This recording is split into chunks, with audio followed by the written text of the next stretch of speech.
to stay in Genesis for another question. Genesis chapter 3, verse 13. What is this you have done? Now the Lord asked Eve to explain what she had done, and she blamed her sin on the serpent, but only after Adam had blamed her. They were playing the original version of the blame game in response to the wrongs they had committed.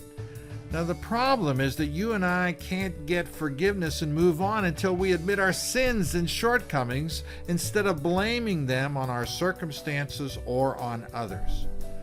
You can't be the victim. You have to be the perpetrator. Do you take personal responsibility for your mistakes and problems and then acknowledge them to others? If you are a leader, do you take your share of blame and also share the credit? Now let's look at David's response to Nathan the prophet in 2 Samuel chapter 12. Now, he's being confronted over his affair with Bathsheba and what he did to her husband. And verse 1, the Lord sent Nathan to David. And when he came to him, he said there were two men in a certain town. And he tells him this parable in this story. And after the story, verse 5, David burned with anger against the man and said to Nathan, as surely as the Lord lives, the man who did this must die.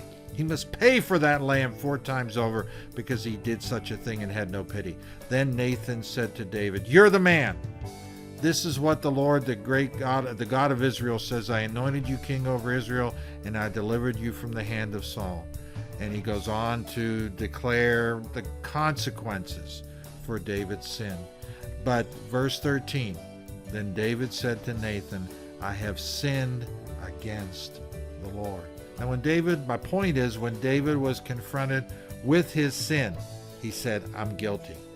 And that's the attitude we need to have, not blaming somebody else, but taking full responsibility. What you could read in 2 Samuel 12 is a perfect example of how to assume responsibility and accountability for your own actions. Well, it's a serious topic we talked about today, but one that can set you free to receive the grace of God.